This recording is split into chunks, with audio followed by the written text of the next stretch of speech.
In my mind, the best lessons that we learn happen when we are faced with some troubles and we try to reflect back and see what we did wrong and how to avoid it next time. And in that line, I'll discuss a case where we got a stock retrograde microcatheter. This is a 63-year-old man with diabetes, hypertension, risk factors, a lot of angina, had an inferior ischemia on stress test, on multi-anginals, multiple anti-anginals.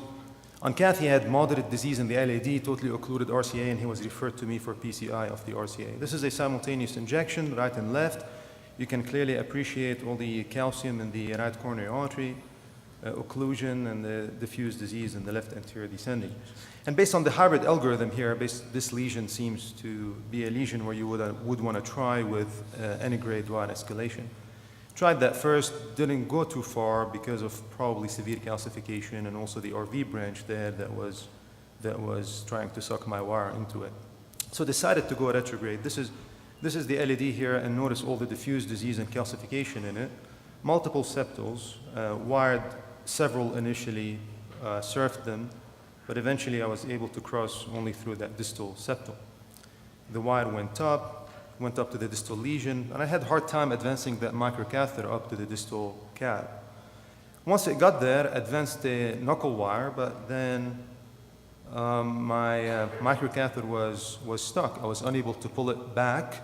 I felt some fatigue in the wire, wanted to pull it back, was unable to, and then I was unable to advance it either. So the options here are steps. First, you pull a little hard, doesn't work.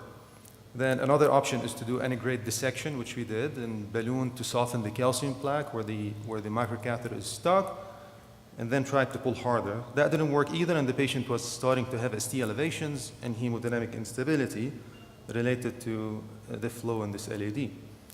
So that's mostly related to the bad LAD disease, and in that respect, some of the difficulties pulling the catheter are related to that calcified and tortuous LAD having crossed through all that diffuse disease.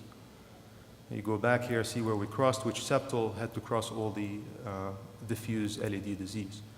So the first step in this case is to wire the LAD to maintain access to it, and then decided to uncouple the disease in the LAD from the microcatheter by advancing a guide extension catheter over both my antegrade wire and the retrograde microcatheter. So what we did is cut the microcatheter proximally, then advance the guide extension catheter down over it. And how this helped is that prevented the LAD from accordioning once that extension catheter was down to the septal. And so pulling hard, that was stable, we were able to pull the catheter, then stented the LAD. Now I stopped here and I brought the patient back, but now I learned some lessons from this case. One is treat the donor vessel first, which we did. Also, when we have diffuse disease on the other side, try the septal proximal to mid-LAD disease. I did not spend enough time before trying to wire that first septal. Or try dissection re-entry, another method. Also change microcatheter as soon as you notice fatigue, and when there's severe calcification, try, if possible, to dissect outside the calcium, before or after the calcium. And this is what we did here. Notice that the microcatheter now is in the proximal septal, going down into the posterolateral. We did traditional reverse cart, tried to dissect far from the calcium here, both distally and proximally, and we ended up fixing this vessel. Thank you very much.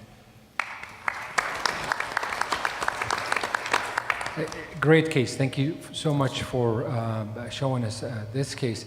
And obviously, you kind of summarized the lesson. Would a different microcatheter be like reacted or interacted differently with the LAD? It's possible. I believe this microcatheter I was using was a turnpike, and maybe a lower profile microcatheter might have been different.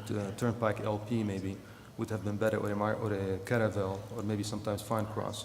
Maybe less friction in the left anterior descending, which was the main problem. So I have a question. The other question I have, because I've had this entrapment so many times, and I thought it is actually the microcatheter is entrapped, and I discover is actually the wire. It's not the catheter, the microcatheter locked on the wire. Because when I tried to pull the wire would not come out so easily, and I had really to pull really hard to get it, and I end up like putting rota wire to get that microcatheter out. Did that happen during this case? No, in this case, you're right. Yeah. In this case, although my initial thought was the catheter was trapped in the calcium distally, most of the trapping was more proximal. And the wire was, I was able to move the Yeah. wire. And in fact, I pushed that knuckle further to be able to pull the catheter down, and it wouldn't work. But I was able to pull the wire. That was not the major problem, although there was some interaction. But that's a good point. We always have to, as soon as we feel any fatigue of the microcatheter on the wire, to try to exchange right away. Anybody have any questions from the audience? I have one comment. It's a great, important case, and I think it reinforces that your initial move should not be to pull as hard as you can, because it is really a dangerous thing that can happen. Do you know for certain if it was the body or the tip or both that was entrapped?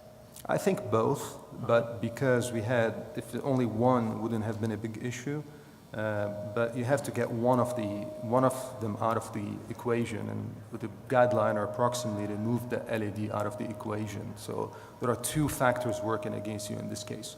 Do you think, and it may, for the whole panel, has anyone ever tried to Carlino at that moment to free up the tip off the calcium? Should have mentioned that, I tried it too in this case, but that's one of the options that should be tried. And that's a proof that the problem was mostly the proximal friction.